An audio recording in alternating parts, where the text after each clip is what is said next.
Ja, vi får börja vårt husmöte efter kväll i Jesu namn.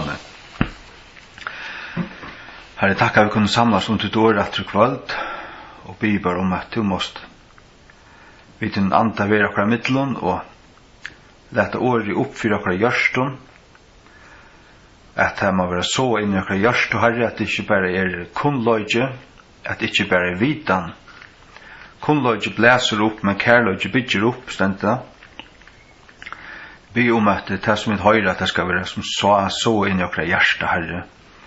Jeg vil frøast iver om at du finnes i alle bøyblene, kjalt fra første bøk av, og alle min fram og jøknen, så jeg vet mynter og skuggar av her, ting som taler klart om til. Og det det som jeg får hitje etter kvalt i Genesis. Og be til om at smyrja møyna tungo, Herre, salva meg, gjør meg kraft til å tåsa, og bid om å salva øyrene og øynene for en som lustar, og let dette være tøm til sikning. Og i Jesu navn. Amen. Ja, jeg var ikke med til 3 eller 4, for vi tås ut fra sånn her. Det som nekk, for det jo alt første Mosebok. Innløyende vers til dette her Hebreabrevet 28. Til at loven havande ein skugga av komande gavun tinkun, og ikkje sjálva myndina av tinkun. Loven til på Gamla testamentet, Mose lov, og medan det var under lov, kan man säga, til alt Gamla testamentet. Og til ein skugge, men ikkje sjálv myndin. Vi sutja til at myndin Kristus sjálvur. Kolossebrevet tåsar om det. Øysten til at det tingene i Gamla testamentet, tvotter og offringar og ceremonier og alt det, at det var en skudje av det kommande, men substanseren Kristus. Substanseren Kristus, halleluja. Og så videre kommet inn i fytlingene av alle tingene. Videre kommet inn i fytlingene. Halleluja. Ja.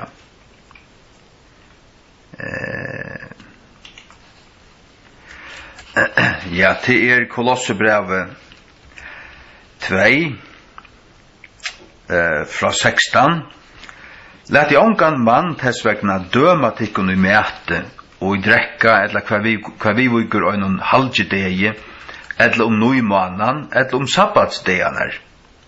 Hverje jo en skudje av kommande tinkun, til hatt som jeg vil komme inn til. Men så sier han, men likame Kristus. Likame. Til Kristi likam som alt talar om, og her han høtte, her dreier alt seg om han, men han har sett okkun ui seg.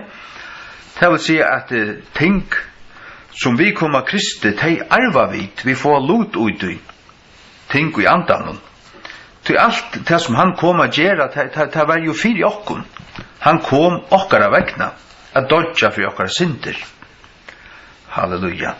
Han kom ikke fyrir seg sjálva. Han kom fyrir okkun. Halleluja. Vi var jo kommet til, vi hadde gjort 18. Det var så vi skulle fortsette fra 19.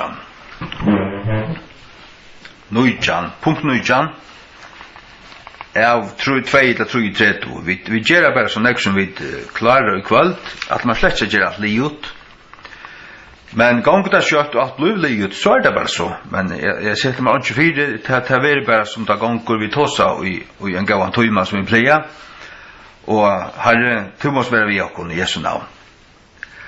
Øygen under hverje Jakob fjaldi avgodar og høytnarloter, synd som høylt. Genesis 35:4. Genesis 35:4. Og tar gau at Jakob allar hinnar fremmande godar som var utøra hånd, og allar sunnar ornaringar som var utøra øyrun. Og Jakob fjallte tøyr under øygene som var vid Shekem. Sørst du? Her kommer det til Shekem, og fæltje djevor Jakob. Jakob tørra løyare. Jakob fer Israels navnet 17. Og ta djeva honom tar fremmande godanar som var uttara hånd, forskjelligt gammalt som fyllde vi, forskjelligt som hekk vi fra Egyptalandet, og folken som det handla vi, og alt det der. Her var skiten ting som hingo vittarmen, som ikkje hava av gode, og ornaringarna som var uttara øyren, sikkert vi har haft ankrar prøyingar, ankrar mynder av ankrar høytnum tingun uittarmen øysne. Men så stender at Jakob fjaltetøyr under øyjene som var vid kjeken. Og han øyjen her talar om Jesu kross. At vi koma til Jesus, vi atlar i okkara forstøy, alt det gamla som vi har gjørst, okkara synd, og det vil fjalt under krossen, og vi sier vi krossens felt. Halleluja. Og i Kolosserbrevet 2, 13-14 leser vi. Kolosserbrevet 2, 13-14. Og tykkun, verande deir uttekkara syndun og omskjering kjøtstikkara, hever han livande gjørst sama vi honum, hevande fyrirgivi tykkun allar misgjerir, slettandi ut håndskriftena av fyrirskipanun som var imot i okkun, som var anstøyis okkun, og tåg hana borstur hana til håndskriftena, neglandi hana til kross hansara. Han sletta ut til å viske ut håndskriftene til nekka som var skriva, og det var det her fyrskipane, hver fyrskipane, til lauen. Alt det som lauen krever av okkon, som vi sjava hilte. Det hever Jesus sletta ut av krossen, visen blaue. Og nelte håndskriftene til, vi blir to som okkara skuldabrev, det ble nelt til kross hansara. Det ble nelt av krossen, og stryka ut, sletta ut. Det som stod her, det som var imot i okkon, alla tar ferna vidt av bråte Guds lov, det vittnar imot i okkon, til anstøys okkon, det nelte god til kross hansara. Og vi leser her i Kolosserbrevet 8:20, og her var det gjørst fri, jøgnun blau, krossar hansara. Han gjør det fri, god feir, gjør det fri, vi blaue krossar Jesu. Vi Jesu Kristi fullgjørda verskjur jøgnun hansara blau, stifta han fri, mittlen okkon og god. Halleluja. Vi færa vujare. Punkt 20. Støynur Jakobs salvavur, og drikkoffer helt herra. Drikkofferet til var altså voin. Og voin, til var revvoin, rett voin, og til omboa Jesu blau. Det minnes vi fra søste kvaldmaltøyene at Jesus bedre drekke av voinen og til omboa i hans blau. Så voin blau. Vi leser i Genesis 35, 14. Og Jakob sette opp en solo av stenen her han taler vi han, enn ta en solo av støyne, og han helte drikkoffer herra, og helte olje herra. Drikkoffer til voin. Voin og olje. Halleluja.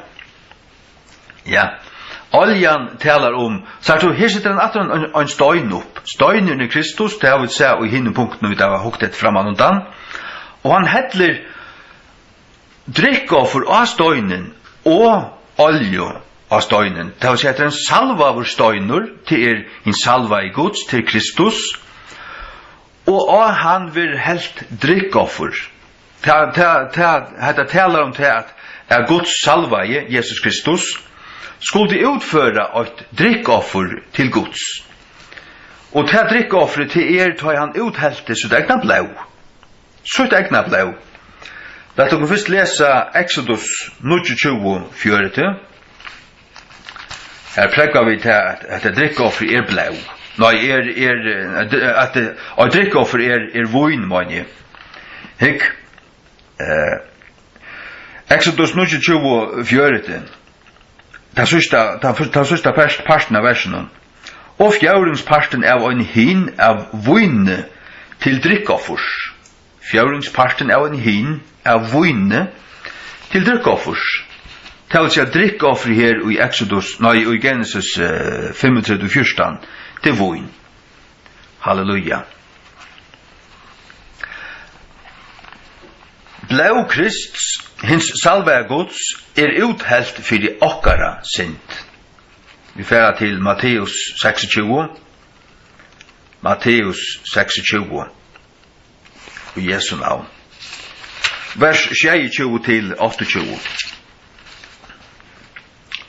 Ja.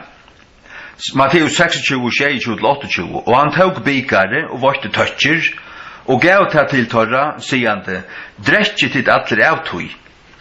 Ty at dette blau mot hins Nudja Testamentis, som uthelt fire mengar til ettergjeving syndana. Halleluja. Ja, drekje til atler av tøy. Dette blau mot, så at det talar Jesu blau, hin salva I støyner Guds, skulle utføre et blausoffer, ta han offra I sitt egna blau. Det var suttje her. Vi fer til punkt 21. Josefs fjøllita kyrstil ombår andliga sikning av himne. Og vi da ser til at Josef ombår først og fremst Kristus. Han en profetisk mynd Kristus. Og her fer han en fjøllita kyrstil. At det fjøllita, det merker at det øydre enskun a coat of many colors. Fjøll til det merker at det fløyre. Det vil si at det er en kyrstil vi imson liten av. Vi leser Genesis 6:3-4, 8-3. Og Jakob dvaltes I landen, og I hverjum feir hans var en fremmandur, og I landet Kanans. Hette attenar til Jakobe. Josef, verande 16 år gammalur, gav fylgjennom vi brøren søynun, og pilteren var vi sonen Bilhu, og vi sonen Silpo, konun feir Sjuns, og Josef bær feiersøynen torra illa ommæle. Nå, Israel elska Josef meira enn öll sunne bøten, av tog at han var sonur edles hansara, og han gjørte honom en fjøllita kyrstil. Halleluja. Sagt han, hette hansara yngste sonur, og sonur av edle hansara, han øye så en annan son som et Benjamin, som var yngre enn Josef, men her Josef nok den yngste, eller hos det og han ger honom en særlig kyrstil som hinner ikke få, og klæger han vi honom. Og I tøymendøven var det så at du varst, en kyrstil gikk holdt ned til lendanar, og så hei du leisa bukser som var akkurat som nottklæger, eller nottbukser, så lest utan av bøynen. Men kyrstilen var det som du varst ui. Du hei bara 8 eller 2 stykker av kladdene oppi av kroppen. Og til at han hever fløyre liter og ser til omboar signing fra himne. Lett å lese Esekiel 8 i Jesu navn. Esekiel 8 26-28. Her sutja vi hvordan det ser ut I himne, rundan Guds hasete. Allir alla boans liter. Og oppi kvalvunum som var ivetara høttun, var luikløgjen av en hasete, som utkjønden av en safirstøyne, oppi av hasetnun, oppi av luikløgjen av hasetnun, var luikløgjen som utkjønden av en manne, oppi av tøy. Og jeg sa som liten av ravgolun, som utkjønden av elde rundan innan og I tøy, fra utkjønden av hans lentun enn ta oppetter, og fra utkjønden av hans lentun enn ta niretter, så jeg som vært utkjønden av elde, og det er bjarstløyga rundt omkring. Og så utkjønden av elaboanun, som I skudjenun av regnsteinun, såløs var utkjønden av bjarstløyganen rundt omkring. Henta var utsjönden av lyklagan av duld herrans. Lägg märke till. Duld herrans så ut som en älaböje. Hvordan liter i älaböjen? Her 6 liter. Og det talar om hina 6 andar gods. Og ta I sa henne til dordena, fettlig jeg på anlitt mot, og jeg hørte jo en rødt og øynene som talar I. Dord gods hever lit, han ser ravgult, og han ser talujtje safirstøyne, men så en ljaume rundt bjerstløyge rundt dordena, og det så ut som elabøyen, som I skudgen og regnsdegen. Vi vet at det her 6 liter ui. Det vil si at signing av himne ta I Guds ande kjemur, ta I anden god vid sin anda djever okkon, metar okkon, styrkjer okkon, og djever okkon av sin dult. Og Guds ande skiftest ui 6. Guds dult hever elabåans liter ui ser. Halleluja. Hikk.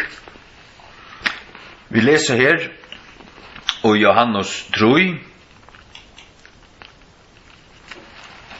Johannes 3. Vers 34. Tog at han som God hever sendt, talar årene tja gode, tog at God gjever ikkje andan etter måle et honom. God gjever ikkje andan etter måle til etter måte, et honom, det vil si honom. Jesus hei Guds anda utan mat. Vi som ui Kristi, vi drekka av hans anda, hans dord, hans kraft, og få av hans anda.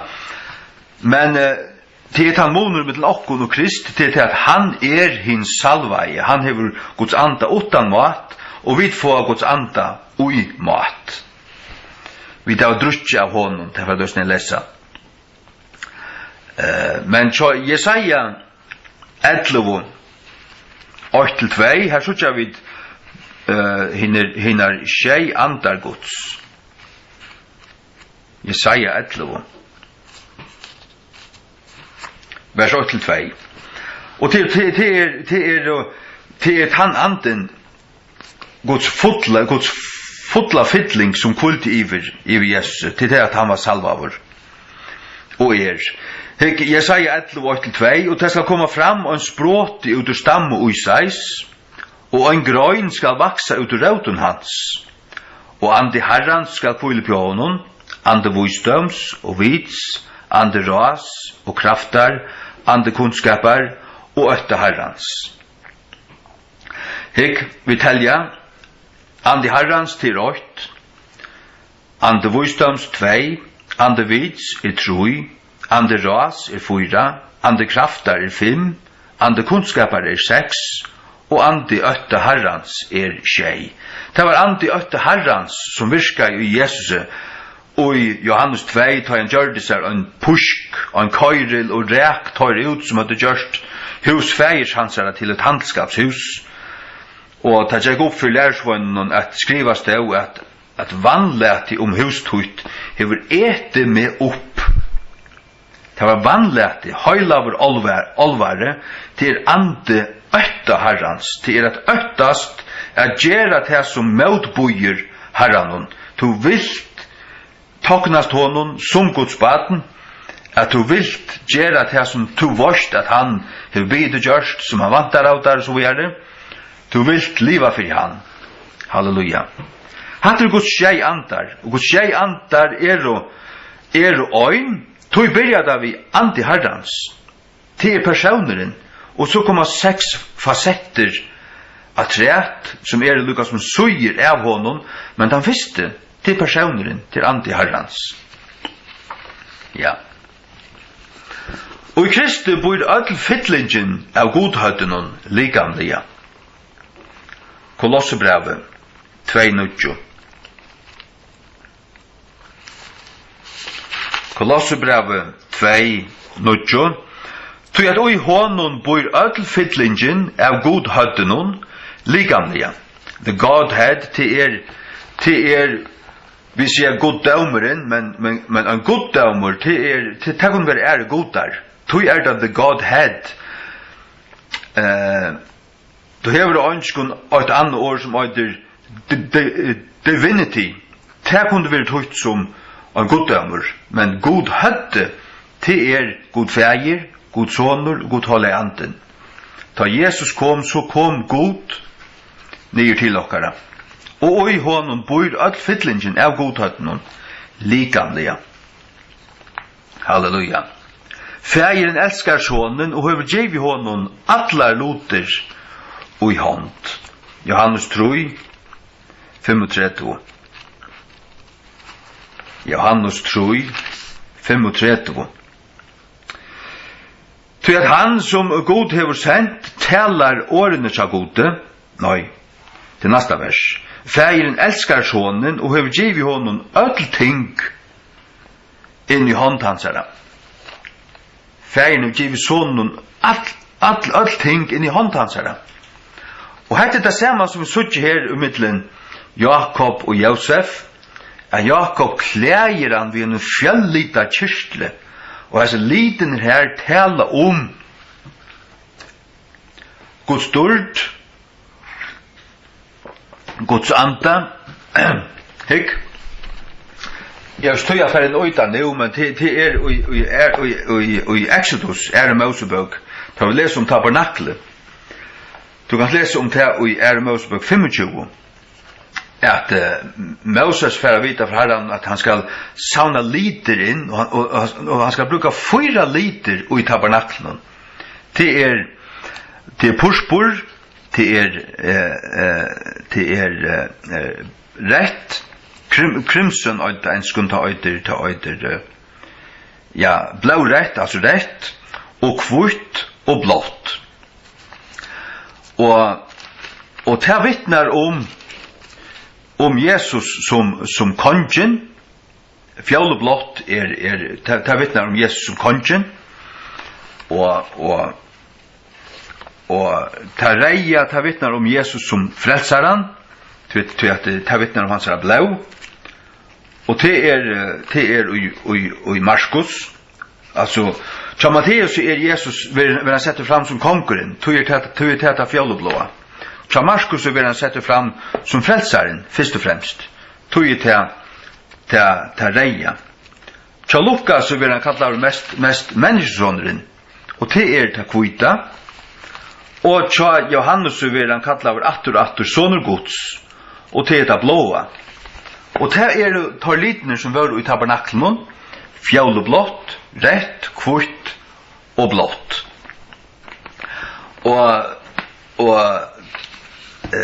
Ja. Og tar litene vittne om hvor Jesus Men her synes jeg at Josef en fjallita kyrstel, og det ombår signing fra himne. Halleluja. Vit Kristi likam få av hansara fytling. Johannes 8, 16.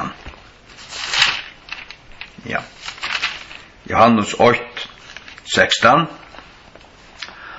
Og av hansara fytling har vi atler finnje, og til nøye fyrir nøye. Så vi får av hansara fytling. Han fikk atla Guds fytling, og i honom bor at fytlingen av godhatten, og av hansara fytling får vi, da vi være født av honom, så får vi kraft, vi får av hansara anda, vi får av hansara løyve, i nojakken. Efesus 8, tror jeg skulle vi lese. Halleluja. Efesus 8, tror jeg. Signa å være god og feir vår Herre Jesus Krist, som hever signa okkon, vi öllun andligun signingun, og i himmelskun plassun, men så legg meg til, og i Kristi. Han hever ikke bare signa okkon, men til og i Kristi. Til ta i videre og i Kristi, så drekka vi få av hans fytling. Vi får av hans fytling. Vi var giten av hans anda, og fyllt vi hans anda. Han fytler okkon. Efesus 4, 6-8. Efesus 4, 6-8. Men kvarjun og øynun av okkun given nøye, samsvarande vi måli av gav og Kristus. Hvers vegna han sier, ta han stoi upp til hattar, lødde han fengaskap til fenga, og gav månnen gavur. Ja. Kvarjun og øynun av okkun given nøye, samsvarande vi måli av gav og Kristus. Det vil si at Kristus gjever okkun gavur, og til samsvarande vi hvordan nekv han målt ut til tøyn og til møyn. Ja. Og vi kunne bya han om møyr, og han ikke kargur, han gjever okkun møyr. Lett oss lese òsne i Deuteronomion 3:16. Det er også som jeg har skrivet tre, det stender ikke i notaten enn, men jeg skriver det, og jeg bøyde det, eller jeg legger det tre, hesten her, og jeg legger det ut i kveld. Her stender det om Josef òsne, hvordan han var signaver. En særlig signing kom på høtti av Josef. Deuteronomion til 5. Mosebok 3:16. Og fyrir hinnar durbære luter gjerrarinnar, og fytling hennara, og fyrir gauvild hansara som i runnen valtist, let signingina komme på høtti av Josef, og på toppen av høttinun, tja honon, som var ætskildur fra sunnen brøren. Når var han ætskildur, tja han var seldur. Og hver fyrir han, nere i en brunn, for seldu han fyrir truja til, i tøyføren 20 stykker av silvere. Jesus var seldu fyrir truja til. Det minner hvert annet, det talar det. Men signingen kom nere høtti av Josef. Hver kom Guds ande tøy han lendi av, tøy han kom nere til Jesus og lendi av honom, lendi av høtti honom, lendi av høtti honom. Ja. Matteus 3:16. Ja. Matteus 3:16, og Jesus, tøy han var døptur, fører opp bøynavegin ut ur vattnen, og så i himnaner var åpna i honom, og han sa Guds anda stujande nyer, lukka som en dikva, og lendande oppjå honom. Det fra i erve av, hva det oversta, til høtten, til at han vil lent av høtten. Og jeg synes vi til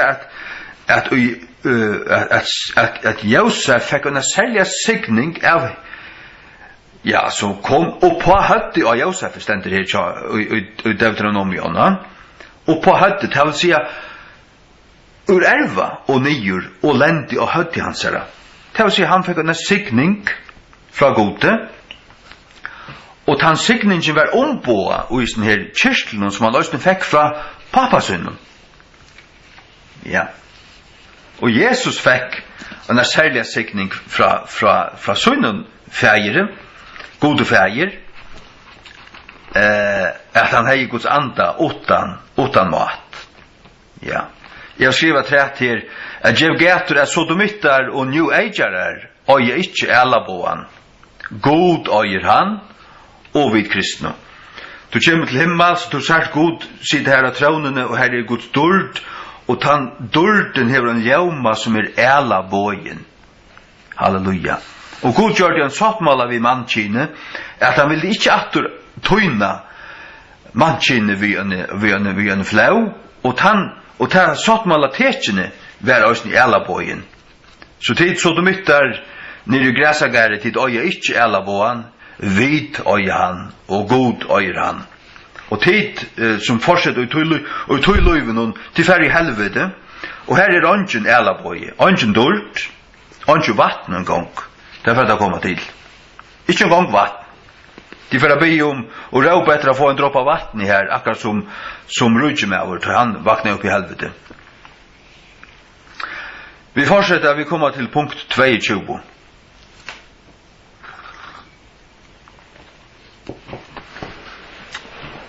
Josef var 30 år gammal, då han började i sina tjänster.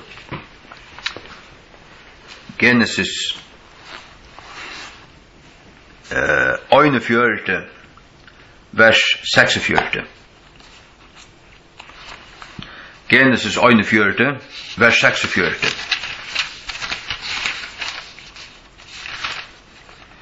Halleluja.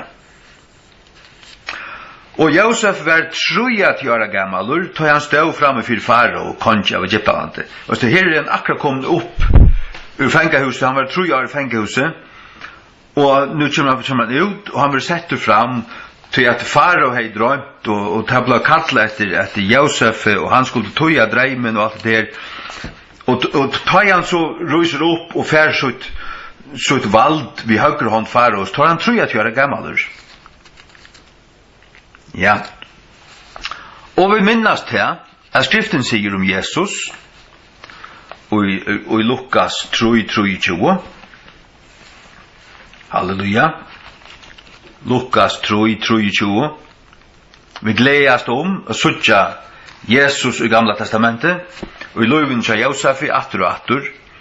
Vi søtja hitja etter profetskum firmyndun og alt ærar til og størgjer og litt rop Jesus og kan døyra bare frelsere. Hikk, Lukas 3:23 sier så løys, og Jesus sjálfur byrja i at være 3 år gammalur. Det vil si at bønta han var døptur. Ta i han byrja i sånne tænastu. Ta var han 3 år gammalur. Ta Josef byrja i sånne tænastu. Alt hei veri bare en fyrrøyjing og hans har løyve fram til det. Nu hei god fyrrøygan, og nu får god å bruka han. Og han gav honom til plass i at han var høyre med over Faraos, og skulle stjøtne ødlen her i Egyptalandet, og så gjøre. Halleluja. Ja. Vi får avgjøre til 23. Josef svidjen og seltur av brøren søgnon, 24 stykker av silvere. Genesis 33, vers 28. Genesis 33, vers 28. Genesis 33, vers 28. Ta førut her fram vi Midianitta kjeppmenn, og tar drau og litt opp Josef uterhålene, og seldu Josef til Ishmaelittarna, 24 stykker av silvere, og tar ført Josef inn i Egyptaland. Han var seldur. Og det var i samband vi at han var lårav nere i en brunn. Bøynt av en Jesus skulle avrattast, så var han seldur for 30 stykker av silvere. Og vi leser til Nya Testamentet at hansara sal og ante før 9 til helvetes, tror jeg det tror jeg nætter.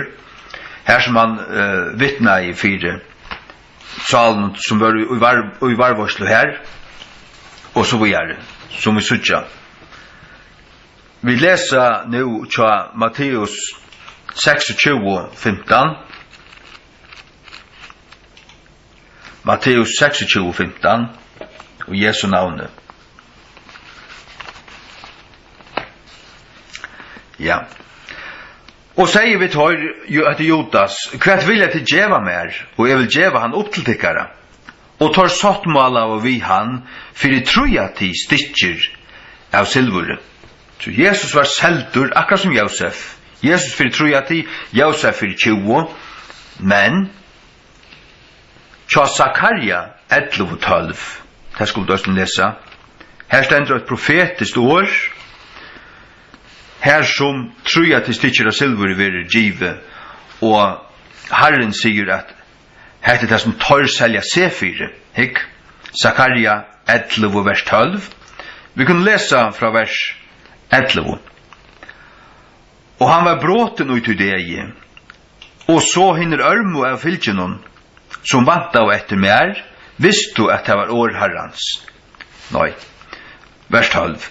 Og jeg sier vi tar, om tekun tidser godt, djeve mer prusmoin, og om ikkje, let det vera. Så tar vi av og til mun prus, 3 stykker av silvere. Halleluja. Ja.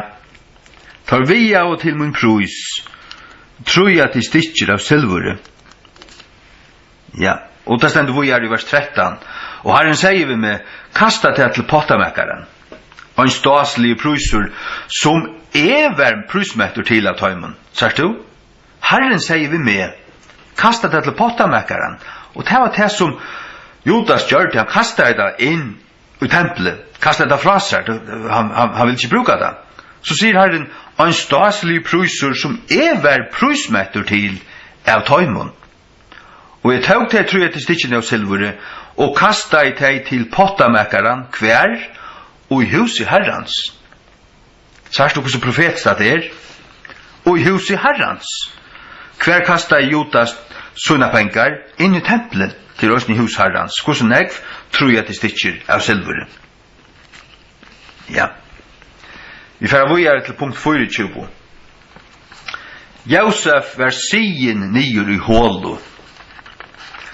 Vi leser Genesis 33, vers 24. 33, vers 24. Ja. Hek, vet jeg lese fra vers 23. Og til bare ta Josef var kommet et brøren søgnen, at tar berskav og Josef ur hans er kyrstle. Hans er fjöllita kyrstle som er av honom. Hva gjør det ved Jesus? Tar laut han ur hans er kappa, til han var voven ur øynestykje, ut i kjøkkenen, var han voven ur øynene, til var han så døyra bærer. Og da kastet av loter han, og hikk, og tar lett oss Josef ur hans er kyrstle, og æren tar lår han nyer.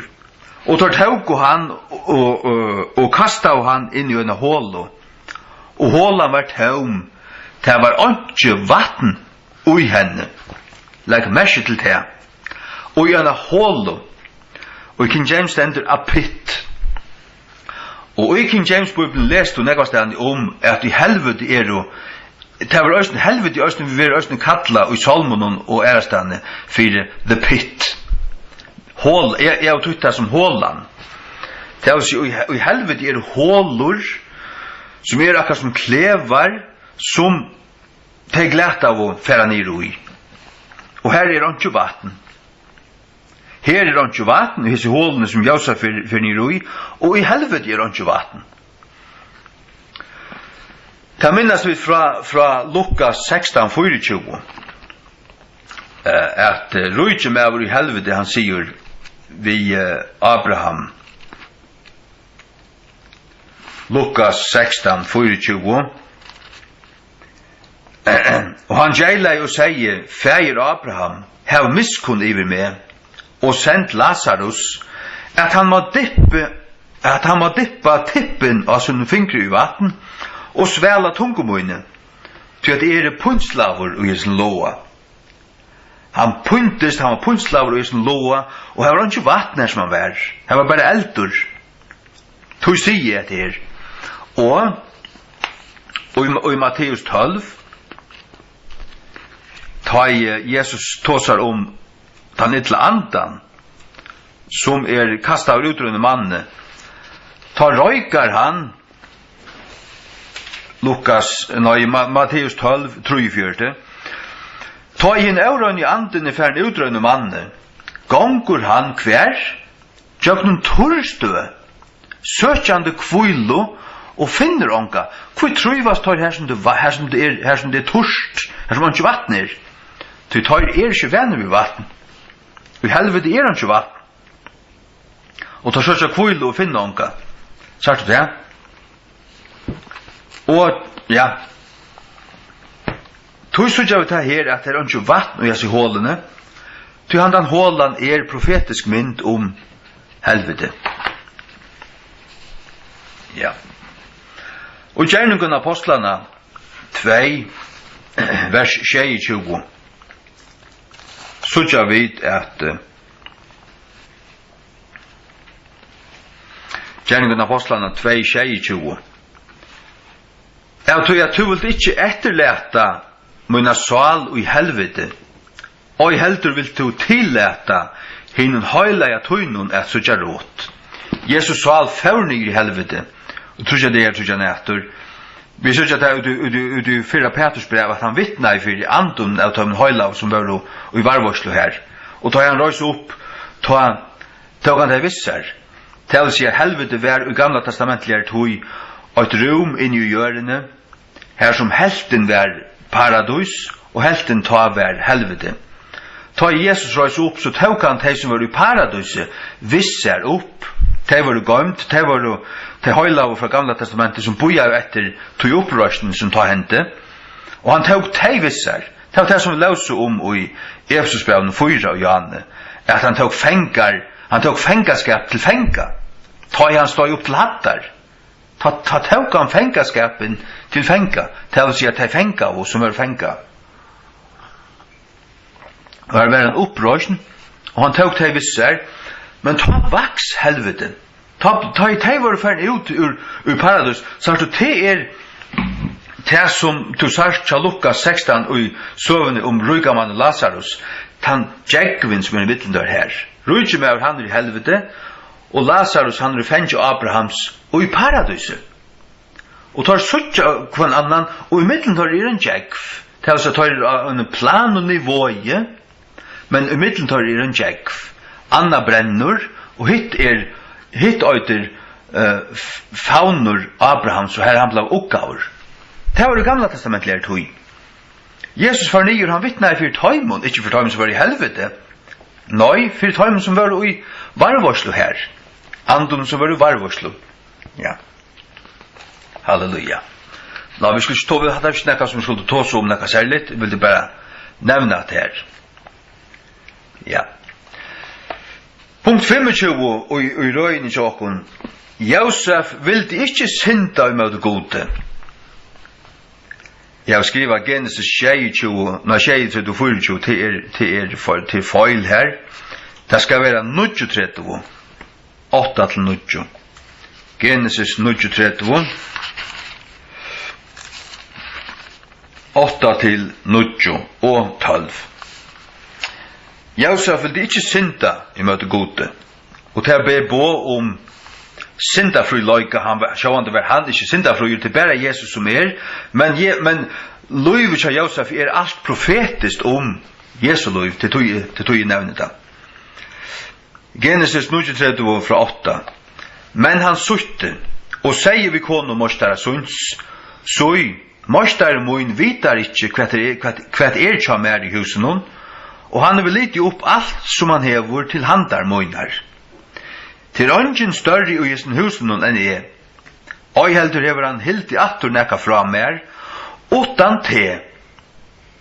Jeg tror jeg to kona hans herra.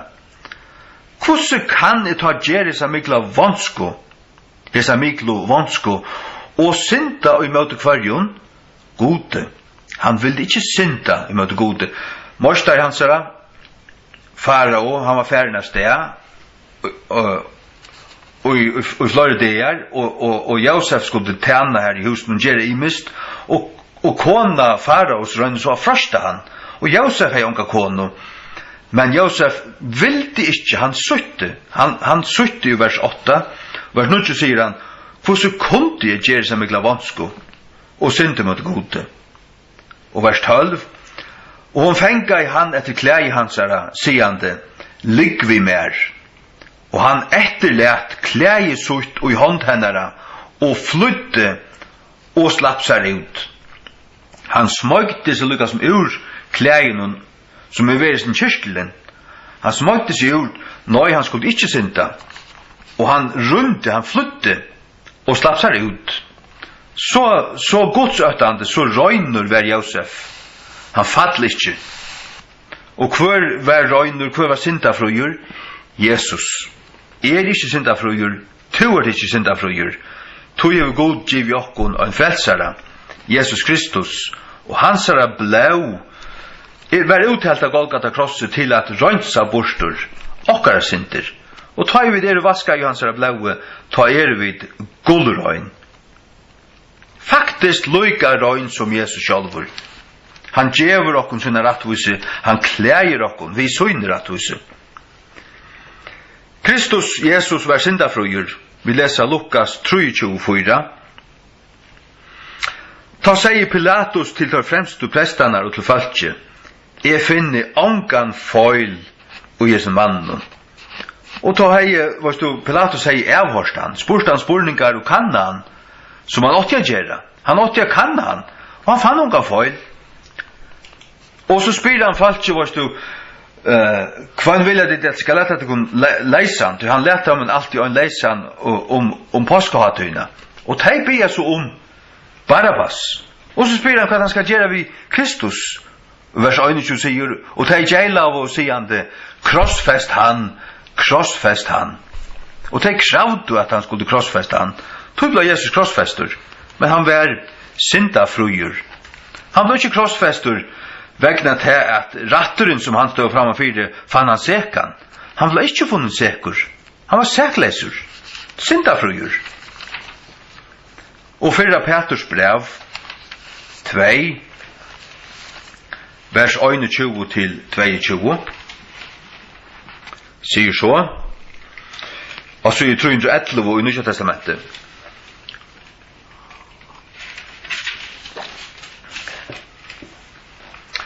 Til at enda til tess var du tid kattleier, og til at Kristus òsne løy fyrir okkun, etterletande okkun og et fyridømme, at tid skulle fylgja hansara fjótasporun, som gjør det anga sint, og heldur var svig funne, og i hansara munne.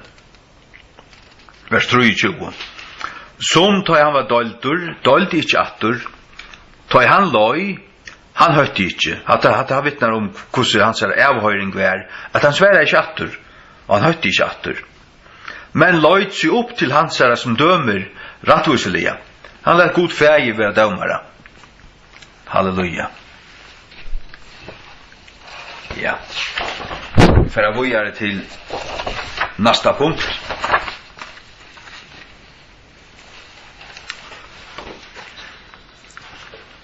Josef etter lojingsøyna var hevjaver opp til høyre hånd faraos. Er ikke fantastisk? Det alltid det virkelig fantastisk. Genesis 1:4. Tu skalt vera iver husemøynun, og sambarst åre tøynun, skal alt mot folk vera stjøtna. Øynans og i hasetenon vil jeg vera miklare enn tu. Øynans og i hasetenon. Og Jesus sitter vi høyre hånd fægersins. Til å si at til akkurat det samme. At god fæger iver ødlun, og Jesus sitter vi høyre hånd hans her. Og Jesus sier at mer finnes alt valgt i himmelen å gjøre, ikke noe. Ja. Men det akkurat det samme. Kristus etter lojingsøyna var hevjaver opp til høyre hånd fægersins. Halleluja. Matteus 28. Det kjalt om vi kjenner til, kjalt om vi vita, tar jeg nevne at det mer finnes alt valgt, så minnes vi det, men det rett og godt å slå det opp og lese det, fyrir at sutja det og minnes det og sitere det rett og frøast i det.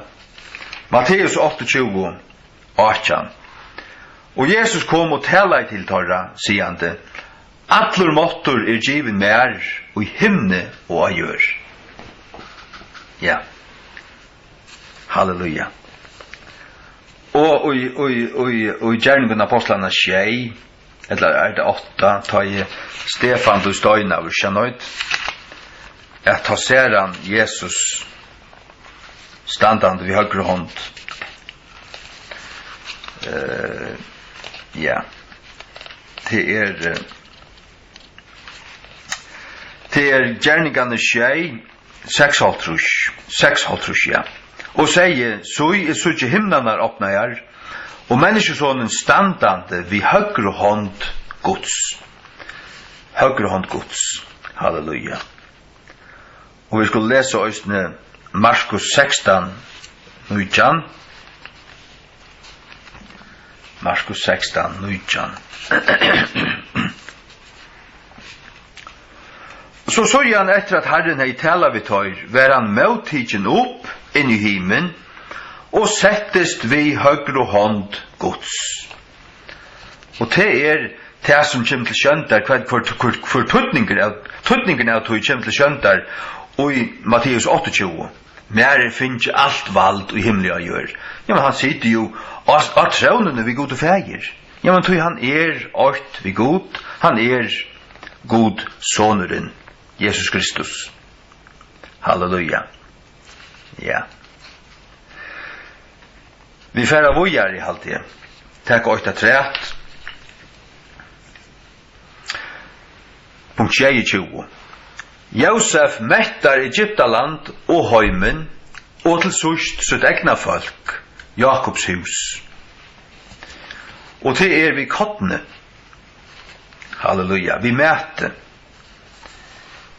Vi leser nå Genesis 1:4-5 til 6:3. Og ta i alt Egyptaland var uthungra, råpa i folket til faraos etter breie. Og farao sier vi allar egyptanar, fære til Josefs, til som han sier til dykkara, gjerre. Og hungersneien var iver alla asjån gjerarinnar, og Josef lette opp gamslehusene, og selte i Egyptenum. Og hungersneien gjørtes svar i Egyptalandet. Ja, som hungersnei, og Josef har gått fyllt løver, sørste skjei årene, og han er fullt av kottene, og ur kottene gjør man brei, og brei det som vi etter daglige, du sier vi det før var, gjør okken henda det, okkar daglige brei, brei okkar daglige mæter, halleluja, og til det som ja, etter brei, færre til følger råpa til faraos etter brei, for at åtte Josef, han åtte kotten. Hvis han selte følte noen kotten, så åtte det brei. Ja. Og i kapittel 2:4-8 i Øysene. Nå tar Jakob så at det var kotten i Egyptalandet, sier Jakob vi sine skjønner, hvor hitja tid kvar på annan. Og han sier, så har vi hørt at det kotten i Egyptalandet. Släppet det kun nyer her og kjeipet til okkara herfra, at vi med liva og ikkje dodja. Og Josefs tutjebrøver fører nyer at kjeipa kotten i Egyptalandet. Halleluja. Josefs brøver alt Israels folk. Tøyre sinner Jakobs, og Jakob fikk Israels navne, og her føyest Israels folk fram, og Jesus Kristus av Israels falske, og han ble seldur av brøren søgnen, og han gjørdest frelsare, han var først og fremst frelsare torrara, han var først og fremst kommet til torra, og tog kom frelsan først til jødanar, og tog for evangeliet først utom alla bygdnar i Israel, men så medan Paulus virkai, så var det lukka som liot, tar herda av seg, og Paulus fører til høytningarnar, og tar var så sittande her et eldstara oppi i Jerusalem inntil Arhalfjers ta i romarene kom og øyde Jerusalem og jødane flutja og ta kallast vi har fått noen år som heter diaspora ta merker spjæingen av jødafalsjonen og så var det spjatter helt til 1984 ta det kom atter og fingo land i atter og nå bor jeg tar etter Messias og tar suttja det ikke enn at tar Messias Jesus Kristus. Men han skal komma og ta hava der byggt tempel i attur, og han skal støya nere i oljefjallet, og ta skal klona utvent, og han skal genga åman etter han gått her av oljefjallet inn i tempelet, innkjøkken Esther apostre inn i tempelet, og vise dem hendersynner. Og ta skulle kjenne han attur ta at Jesus som var krossfester, som vi krossfester, og han skal fyrtja av dem. Halleluja. Han skal fyrtja av dem. Kristus Guds brei, som gjever heimen en loiv, og til sust ödlun Israel. Vi leser Johannes 6.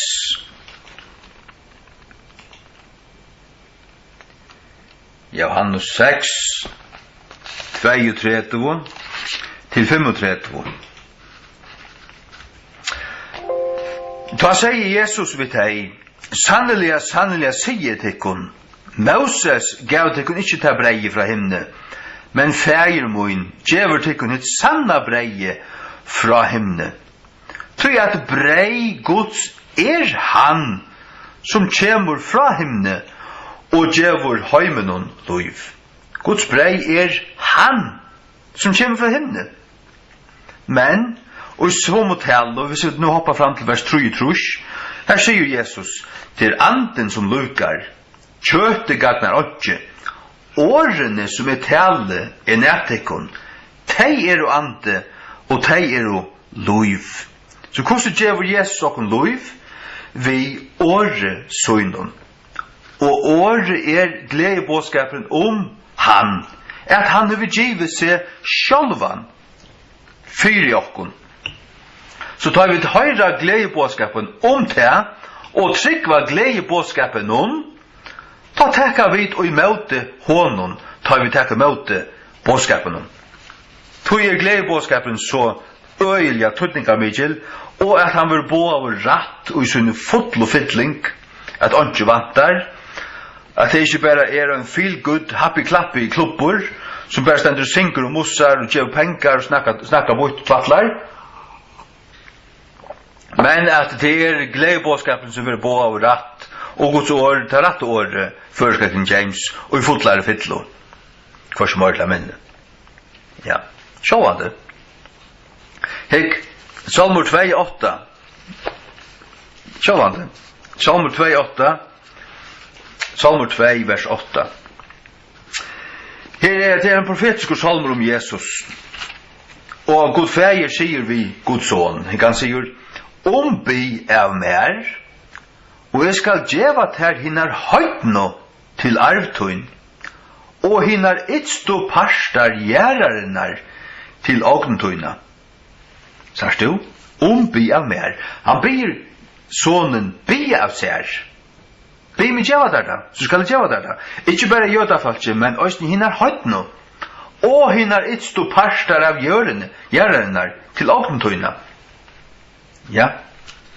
Og hvordan vet vi at det er Kristus i omvertala? Jo, bak 8 til vers 6 her. Til har vi sett min kong og på min høyleie hegg, Sion til Moria heggur, til tempelfjallet, som stender i Jesaja 2:2. Øysene. Til Moria, til Sions heggur, til her som tempelet skal standa. Og her kommer Jesus a råa som kongur, og han kommer at arva alla gjørena, og leta kun lesa vers 12 her også. Kisse sonen at ikkje han vire fyrsten, og til færest fra vegenon, ta hans av røye vire kind, best og sintur. Signair alle tøyer som settes ut alit og han, og det vil jeg vidgjera. Og vi vil kysse han, ja, mossa han og alt det, så sannelig, at det er ikke endelig bokstavlig, men det er til at elska han. Og hvis han var fyrsten, og vi færast fra veien, så kunne han være vrøyer. Da han sa vrøyer var kjent, bært sinter. At det vittnar egentlig om tusener, da han ræver av Sions hedje og i tempelen og i gjørene. Ta det til som stender i oppenberingen at han skal stjøtna falkasløven ved en stav av hjertene. Han skal slå kongene og slå folkene, og de kommer makka rett, forstå. Han vil sinter herrendur, altså. Det er alltid at sintut folk har bruk for det, Jeg vil at Jesus kom her simpelthen og sette farger på plass, så det fløyde etter vi. Alt dette tingpatje, at det er reivare signande lorstenda patje som vil helst kunne rå i fargen og det. Gemmerkraft, alvaret oss. Be herren kom og sette det på plass. Det lå just ångon og det er bare vestner. Ja. Ja, ikke? Vi skulle lese Rom 11 årsne. Rom 11. 25-26. Tog jeg vildi ikke brøver at tid skulle være avvitande om etta løndarmal. At ikke tid skulle være viser ut ikke regnometingkun. At blindløyge, pastvis, hendur fyrir Israel. Inntil høytningarna fytling kommen inn. Kommen inn hver? Inn i Guds rike. Høytningarna fytling. Det vil si, her et mat. Til høyt mat fullt. Så når høytningar som færre kommer inn, god veit. Han tøyen full, og høytningarna kommer inn. Så enda til så virres den blindløyden til en borster fra Israel. Blindløyden pastvis hentet fra Israel. Det første fromkyrkjan var i Israel, og det var jøtar. Men hva stender vers 26? Og så skal alt Israel være frelst. Alt Israel. Og så skriver stendur, ut fra Sion skal komme utfriaren, og skal venda bort av godlig løyga fra Jakob. Hatt han sier koma, og han sier spjøtnan i Jerusalem og i Israel, til alle jødaner. Det vil si at han triingren som vi etter, tringar av jødene skulle tøynast i en større krutje. Og den triingren som ta skal fære kjøkken mykla trångt, og de skulle settes ut fotlo alit av Krist, og så ikke han koma. Og gerast kristen vera det ta. Jødaner, hugsa der til. Så spotte til bare jødaner, og hette jødaner, og gjør jøden skiltene fri alt, og da. Jeg tar ikke lodiast nær. Jeg vil ikke samfunn av nekran som gjør det heldur. Men hikk, vreka vid år Jesu Kristus, så hava vi ikke han. Hikk, Johannes 12, Johannes 12, 24. Johannes 12, 24 til 48. Og nekka mevor høyre årmøyne, og trygg vi ikke, døm han ikke. Til det kom ikke at døme høymen, men at frelsa høymen. Så sier han og vrekar med, og tekur ikke imot åren møynen. Sagt du? Han vrekar med, og tekur ikke imot åren møynen. Hatt stendur sui. Vrekar du, tekur du ikke imot åren hans, til gledebåskapen, så vil du vreka han. Du hever ikke Jesus, men vrekar åri han. Du hever ikke Jesus på omkring mystiska måta vi har bodjade og meditera, som Justnes Leifson Eidsgård. Nei, du skal tryggva gledebåskapen, tryggva Bibelene, og være en sannur bibliotryggvande. Annars så slett ikke kristen, og det Justnes Leifson Eidsgård ikke et øyneste øypette. Han en buddhist og en hinduist. Anjana. Ja. Vi synes at det her, at vreka du århansere, så vreka du han. Han vrekar med, og teker ikke med i åren møynon, hever øyn som dømer han. Hva skal døme han? Året som jeg har tala, det samme skal døme han og efter deg. Året. Jesus kommer å døme vi som året og efter deg. Og det er året som kommer å vittna. Og som kommer å være til dømende året, til som dømer. Tror jeg at du holdt det da, og du takst ikke vitt. Så det Amos. Amos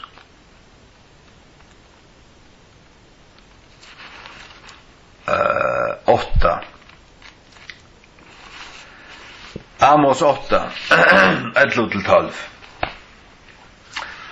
Så I tar det koma, sier Herren god, at jeg vil sende en hungersnei I landen. Ikke en hungersnei breis, eller en tost etter vattnet, men tess at høyra årene tja herranen. Og det hører du nu. Og tar skulle røyka fra skjekve til sjauar, og fra norran enta til estan. Tar skulle renna til og fra, for jeg søkja årherrans, og skulle ikke finna det. Det var en hungersnei. Øyna fyr. Her som Bibelen kommer være forbøyen, og folk kommer røyma, at røyka hjørna fra øster til vest, og det var ikke en hungersnei breis, eller en tost I et vattne. Men ta veri tess at høyra åren til herran. Folk vil svenk etter åren til herran. Så ja, Bibelen ter gautikno, ter blastempla og ter akseptera av Bibelen av staten vera meira og meira korruptera av Bibelen. Og staten og da staten og ta endalia heimstøyri kjem slett ikke tåla ta sånne Bibelene. Og hun kommer å være så forbøyen. Men vi tar Guds ord enn, og vi elskar det, og vi letar det, og vi nærsta ikke nekra Alexandriska perversjon. Og her jo Bibelen Sjadal og Viktor, og ikke her Trøndheim, atler og yrokneier. Ja. Halleluja. Takk for disse stund, Herre. Takk for at du har givet til sjálvan, Herre, du har givet okken til tøyla i år, og du har givet okken til. Takk, Herre, at lykka som Josef bjarga i begge Egyptalandet og sunn falski her vid kottene, såleis hever du bjarga heimen og tøym som gjør denne bjarging klara, utvida denne bjarging, da du givet du gavst til sjálvan, Herre.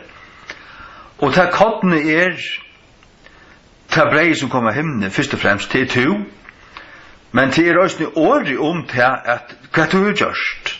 At ta i det teka vi, ta i at menneska teka vi åren til, ta teka det mot det her, og ta kjem du til det. At teka mot det gledebådskapen til, du sanna bådskapen, til at teka mot det her, det ikke hver sutt, det det samme. Halleluja.